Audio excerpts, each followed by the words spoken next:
Juice सास बलिएपुर नामक गांव में एक सोल्रिये नाम की औरत रहा करती थी। उनके दो बेटे शहर में जाकर काम करा करते थे। बड़ी बहू का नाम प्रतिभा और छोटी बहू का नाम सुना था।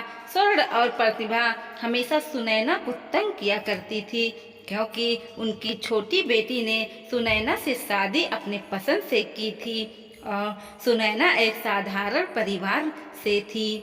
एक बार बड़ी बहू के हाथ से सास का चश्मा टूट गया है। प्रतिभा, ये क्या कर दिया मैंने? ये तो माँ जी का कल ही बनवा कर लाई थी। उनको को पता चलेगा तो बहुत गुस्सा होंगी। क्या करूं क्या करूं? प्रतिभा बाहर काम कर रही थी, सुनैना के पास गई और कहा, प्रतिभा सुनैना सुनो, माँ जी के कमरे से जूठे बर्तन ले आओ। सुनैना ठीक है दीदी, अभी ये लाई। सुनैना जैसे ही माँ जी के कमरे में गई तो उसने देखा कि चश्मा नीचे टूटा हुआ है। उसने चश्मा उठाया ही था, तब तक प्रतिभा माँ जी को लेकर वहाँ पहुँच गई। प्रतिभा, हे भगवान, माँ जी का चश्मा तोड़ दिया। माँ जी कल ही इसे बनवा कर लाई थी। ये क्या किया तुमने सुनैना? कोई काम ध्यान से नहीं करती हो तुम। कितना नुकसान कर दिया। स्वर्ण, ये क्या कर दिया तूने? जब ये आई नुकसान पे नुकसान किए जा रही है। एक तो घर से खाली हाथ आ गई और अब मेरे पास बचा है वो भी तोड़ना चाहती है। सुनैना, माँ जी ये मैंने नहीं किया है। प्रतिभा दीदी ने मुझे बर्तन लेने के लिए भेजा था तो मैंने देखा कि चश्मा टूटा हुआ है, नीचे गिरा है। प्रतिभा, तो क्या कहना चाहती है कि मैंने तोड़ा है? सुनैना, नहीं दीदी, मैं तो माँ जी को बता रही हूँ कि मैंने नहीं किया है। यह प्रतिभा रोने की एक्टिंग करके दिखाती है। प्रतिभा, मेरी किस्मत देखो ना, माँ जी आपने देखा ना, आपके सामने मुझे गलत बना रही है। सुनैना, नहीं दीदी, मेरा ऐसा कोई इरादा नहीं था। प्रतिभा, चुप रहो तुम। एक तो नुकसान करती हो, ऊपर से झूठ भी बोलती हो। सुन लिए, जाओ मेरे सामने से और दोबारा मत आना जब तक घर का सारा काम ना खत्म हो जाए, समझी? इसके बाद तुम जंगल चली जाना, वहाँ से लकड़ियाँ काट कर ले आना। प्रतिभा जंगल चली जाएगी, ये समय से समझ गई सुनैना। लेकिन दीदी, इस सब कामों को करने में ही शाम हो जाएगी। इतनी जल्दी ये सब कैसे करूँगी? प्रतिभा, मुझे क्या पता, माँ जी ने बोल दिया सो बोल दिया। समझ गई सुनैना। माँ जी सुन लिए, प्रतिभा ने कहा। क्या कहा समझ नहीं आया? सुनैना, ठीक है माँ जी, जाती हूँ। बेचारी सुनैना उदास मन से वहाँ से चली जाती है। सुन लिए, भगवान करे जंगल से वापस ही ना आए। मैं तो अपने बेटी को किसी अच्छे घर में शादी कर दूंगी और दहेज में बहुत सारे गहने और रुपए भी ले आऊंगी। ये सब सुनैना ने सुन लिया। प्रतिभा, माँ जी मेरे लिए भी ऐसे सोने का हार ले लेना। कार, मैं इस घर की बड़ी बहू हूँ। सर ठीक है, कब जाओ? अब मेरे लिए कुछ बढ़िया सा खाने को ले आओ। प्रतिभा, जी माँ जी, जी अभी लेकर आई। प्रतिभा वहाँ से चली गई। सर अब बस इस सुनैना को इस दुनिया से मिटाना होगा। एक बार ये काम हो जाए, पंडितों को जी भर के खाना खिलाऊंगी। सुनैना काम करते करते रोने लगी। सुनैना, मैं ऐसा क्यों करूं जिससे माँ जी मेरे बारे में ये सब सोचना बंद कर दे। हे भगवान, मुझ पर अपनी कृपा करो। मैं ये सब बहुत ज़्यादा नहीं सह पाऊंगी।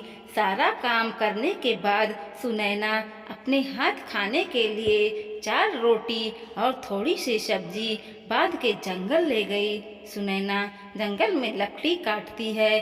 उसे लकड़ी का एक गट्ठा बनाया और छाँव में बैठ गई। तब उसके थैले में रोटी का डिब्बा नीचे गिर गया। मुन्ना, अरे मैं तो खाना भी भूल गई। लोग काम भूल जाते हैं और मैं आके खाना ही भूल गई। क्या करूं अपना? अब बस जल्द घाट चली जाती हूँ। इसे खाऊं या न खाऊं, ऐसा करती हूँ, खा ही लेती हूँ। वैसे भी सुबह से कुछ नहीं खाया, से फिर रात का खाना भी तो बनाना पड़ेगा। सुनैना बैठकर खाना खाने ही वाली होती है कि तभी वहाँ से एक बकरी उसके सामने आकर बैठ जाती है। सुनैना, मुझे भूख लगी है, आ जा, तू भी खा ले। तुम वह एक रोटी बकरी को दे देती है। बकरी फिर से जाती है। इस बार वो एक रोटी दे देती है और इस बकरी चली जाती है। सुनैना, लगता है इसके नसीब में रोटी खाना लिखा था। चलो, इस बेजुबान के पेट में भी कुछ गया। इसके बाद वह थोड़ा सा पानी पीती है। अब तक जंगल से एक बूढ़ी औरत वहाँ सारा सामान लेकर गुजर रही थी। सुनैना, माँ जी, आप इस जंगल में? बूढ़ी औरत, मैं गांव जा रही हूँ बेटी, ये रास्ता बहुत जल्दी देता है, इसलिए यहाँ से जा रही हूँ। बूढ़ी बहुत बूढ़ी थी। सुनैना को उस पर दया आ गया। सुनैना, अम्मा बैठो, मेरे पास 2 रोटी हैं, आप उन्हें खा लो। वैसे भी मुझे तो घर जाना है, इसलिए उन्हें खाने का तो समय नहीं मेरे पास। आप मुझे थकी हुई लगती हो, आप इन्हें खा लो। अम्मा बैठ गई और हैरानी से सुनैना की तरफ देखने लगी। बूढ़ी औरत, इस जंगल में लगता है भगवान ने तुझे भेजा है मेरे लिए। ला बेटी ला, जोटों की भूख लगी है, मुझे बहुत बुरी हालत है। खुश रहे तू बेटी। सुनैना ने रोटी सब्जी अम्मा को दे दी और अम्मा ने बड़े चाव से रोटी सब्जी खा ली। बुढ़िया औरत, बेटा एक बात ध्यान से सुन, तेरे जीवन में कभी भी कोई मुसीबत न आए तो बस अपने पूर्वजों और भगवान को सच्चे दिल से याद करना। उसके बाद सामने मुसीबत पर लाल कपड़ा और धूप बत्ती जलाकर हाथ जोड़ लेना, सब ठीक हो जाएगा। सुनैना, धन्यवाद अम्मा, बड़े ही कृपा ही घाट परिवार सफलता फूलता है। और बलियापुर गांव में आना होगा तो किसी से भी पूछ लेना। माँ जी का नाम, उनका नाम सोल्डिया देवी है, जो आपको बता देंगी मेरे घर का पता। कभी आना तो हमेशा मिलने जरूर आना। बूढ़ी औरत, जरूर बेटा, कभी मौका मिला तो जरूर आऊंगी। अब बेटी तू जल्दी घर जा, ये जंगल तेरे लिए सुरक्षित नहीं है। सुनैना, ठीक है अम्मा, आप ही जल्दी जाओ। बुढ़िया औरत, और हाँ बेटी, कभी भी डर लगे तो अपने पूर्वजों को याद करना। पितृ हमेशा अपने वंशजों की रक्षा करते हैं। सुनैना जी, अम्मा। सुनैना का घर पहुंच जाती है। उसके बाद रात के खाने बनाने लग जाती है। खाना बनाकर सबको खिलाती और उसके बाद सब सो गए। अचानक पूरा घर हिलने लगा। अचानक एक कमरे से बहुत तेज आवाज आने लगी। सब लोग डर गए। कुछ देर बाद सब एकदम से शांत हो गया। प्रतिभा, माँ जी, ये क्या था?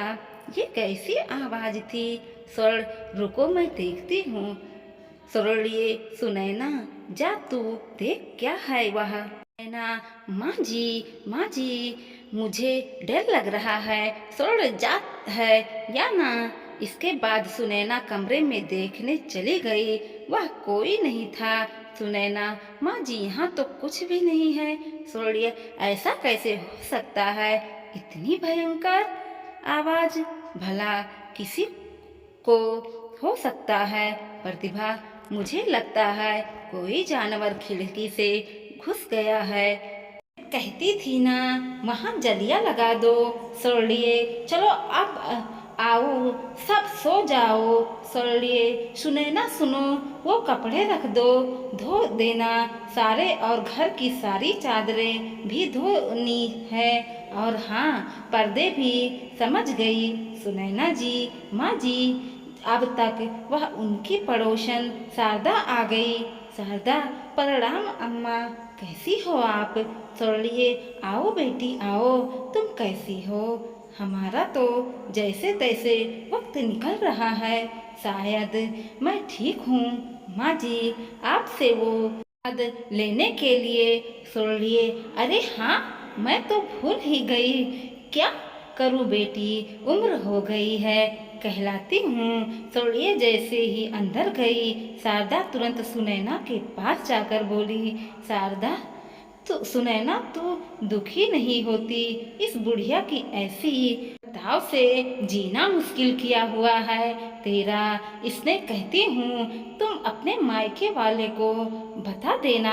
सुनैना, नहीं बहन, मेरे माता पिता गरीब हैं, उन्हें मैं और पीड़ा नहीं दे सकती। मुझे परेशान देखो तो वो दुखी हो जाएंगे। शारदा, तेरे लिए मुझे बहुत दुखी होता है।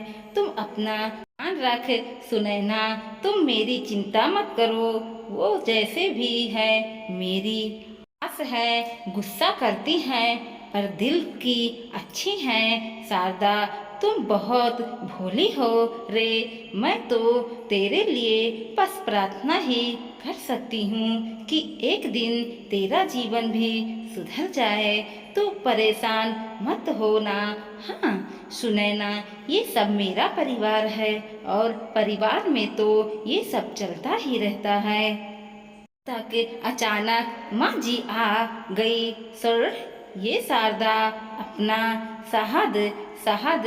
धन्यवाद अम्मा, अच्छा मैं चलती हूँ। उसने सुनैना की तरफ देखा और चली गई। सुनैना ने अपना सारा काम किया। पहले कपड़ा, घर की सफाई, आंगन की सफाई। सर, अरे हो सुनैना, खाना बना या नहीं? सुनैना, बन गया। माँ जी, आप हाथ धो लीजिए, अभी लगाती हूँ। सुनिए, रख जल्दी, भूख लगी है और मुझे बहुत। सुनैना, अभी रखती हूँ माँ जी। सुनिए, खाना खाते ही छी छी थू, कैसा खाना बनाती है तू? ऐसा खाना तो जानवर भी न खाए। सुनैना, माँ जी, मैं आगे से ध्यान रखूंगी। सास और प्रतिभा ने सारा खाना खा लिया और जानबूझ के बाकी रोटियां और सब्जियां छिपा दिया। सुनिए, और आला रोटी। सुनैना, माँ जी, रोटी तो खत्म हो गई है। सुनिए, इस घर में तो पेट भर के खाना भी नहीं मिलता। जीना दुभर हो गया है। जा बर्तन। सुनिए ने प्रतिभा को वो खाना दिया। प्रतिभा ने तुरंत वो खाना गाय को खिला दिया और वापस वहाँ बैठ गई। प्रतिभा, चलिए माँ जी, कल शादी में भी जाना है, सो जाते हैं। सबने खाना खाया। किसने सुनैना को खाने के लिए नहीं पूछा। फिर सुनैना ने बर्तन धोए। आधी रात को अचानक आवाज आने लगी। बाहर आ गए प्रतिभा। माँ जी, फिर से यही आवाज। सुनिए, ये आवाज तो कल से भी ज्यादा है। प्रतिभा, माँ जी, इस सुनैना को वहाँ भेज देते हैं, आप कमरा बंद कर देना। सुनिए, अगर वहाँ कोई जानवर होगा तो इसे खा जाएगा। सुनिए, सुनैना जाके कौन है वहाँ? सुनैना, नहीं नहीं माँ जी, मुझे डर लग रहा है। सुनिए, जाती है या मारूं? सुनैना जैसे ही कमरे में गई, प्रतिभा ने दरवाजा बंद कर दिया। सुनैना, माँ जी, दरवाजा खोलिए, आप मेरे साथ ये सब क्या कर रही हो?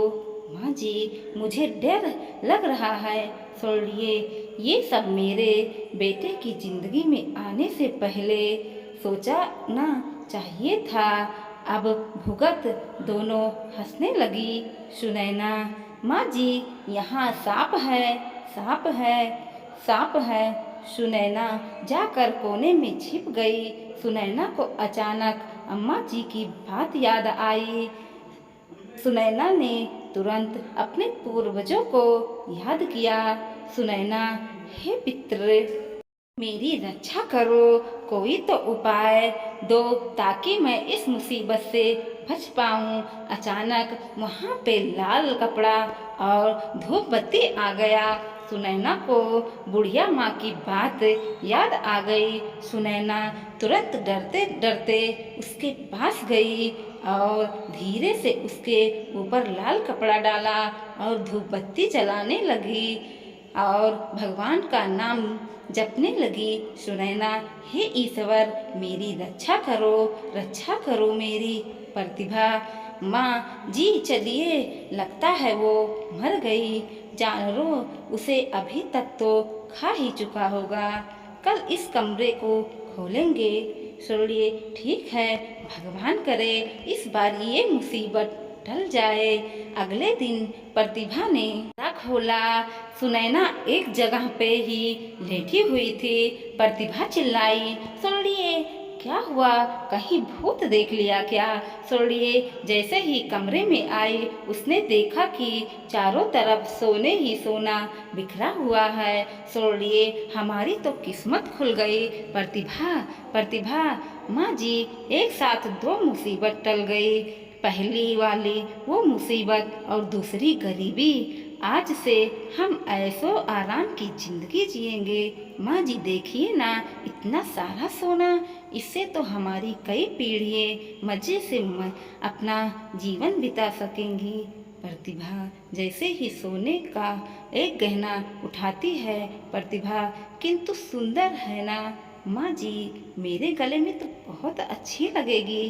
ठीक है ना? मैंने अब तक अचानक प्रतिभा की जोर से लगने लगता है और माँ जी को सांप पकड़ लेता है। माँ जी चिल्लाने लगती है। चिल्लाने की वजह से सुनैना उठ जाती है। उसी समय अम्मा वहाँ प्रकट हो जाती है।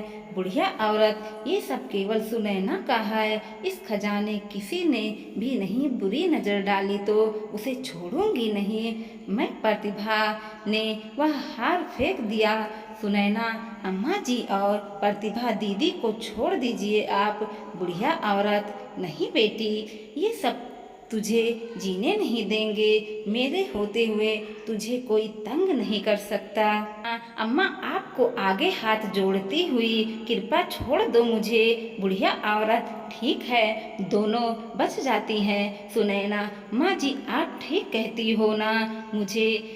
सुनैना, अब प्रतिभा दीदी आप ठीक हो ना? सुनैना, अम्मा मेरी बात का मान रखते हुए धन्यवाद। बुढ़िया औरत, ये सब तेरा है। सुनैना, सुनैना अम्मा, ये सब मेरा कैसे हुआ?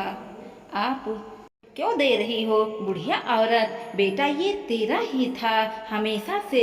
एक जन्म में तेरे पूर्वजों ने इस खजाने को छिपाया था। दुश्मनों ने वो चाहते थे कि ये सब उसके किसी वारिस को मिले जो ईमानदार और नेक हो, ताकि का भला हो सके। वो चाहते थे कि दुश्मन इसका गलत इस्तेमाल ना कर पाए, इसलिए उन्हें इस खजाने की पूजा करवाई। इसके बाद भी ये खजाना सांप में बदल गया और तब ये तुम्हारे वंश में सही उत्तराधिकारी की खोज कर रहा था। तुमने जिस बकरी को रोटी खिलाई वो असल में सांप था जो भेष बदलकर तुम्हारे सामने बकरी बनकर आए थे। ये जानने के लिए तुम वही सही उत्तराधिकारी हो। नहीं बेटी, तुम बहुत भोली हो। याद रखना, ये खजाना तुम्हारा है। ये कोई मामूली खजाना नहीं, मंत्रों द्वारा सिद्ध किया गया खजाना है। याद रखना, इस खजाने की सुरक्षा स्वयं सांप देवता करते हैं। इसलिए सुनैना, तुम इसको खो जाने की चिंता मत करना। ये सब हमेशा तुम्हारे पास रहेगा। तुम्हारा कल्याण हो। सुनो माँ, ये सब आपका है। इसका जो भी कुछ करना हो वो आपकी मर्जी से होगा। सुनिए बेटा, मैं हमेशा तेरे साथ बुरा किया। तू चाहती है तो इतना सारा धन पाके घर से बाहर निकल सकती थी, पर तूने ये सब मुझे दे रही है। क्यों सुनैना? सुनैना माँ जी, मैं हमेशा चुप रहती थी ताकि एक दिन आप मेरे प्यार को समझ सको। देखो ना, आज आपको मेरे इस परिवार के प्रति प्रेम समझ आ गया। इससे ज़्यादा मुझे कुछ भी नहीं चाहिए। प्रतिभा, मुझे माफ़ कर दो। मैंने तुम्हें हमेशा मारना चाहा, लेकिन आज तुमने बचाकर मेरी नज़रों में अपनी इज्जत और बढ़ा दी है। आज से मैं हमेशा तुम्हारी बड़ी बहन बनकर रहूंगी और तुम्हें कुछ नहीं होने दूंगी। सुनैना, इसकी हकदार सिर्फ तुम हो। ये जिम्मेदारी तुझे ही संभालनी होगी। मैं पूर्वजों का भरोसा है तुम, इसलिए अपनी जिम्मेदारी को समझ कर वहीं कर जो सही है। छोड़िए माँ जी, मैं आपकी बात का मान रखूंगी। इसके बाद सुनैना का परिवार बहुत अमीर हो गया। परिवार के साथ रहने लगी। सुनैना दान पुण्य करने लगी और खुशी खुशी अपने परिवार के साथ रहने लगी। दोस्तों, वीडियो पसंद आया हो तो लाइक कीजिए, शेयर कीजिए और सब्सक्राइब भी कीजिए और देखते रहिए कोमल मोटिवेशनल 2.0।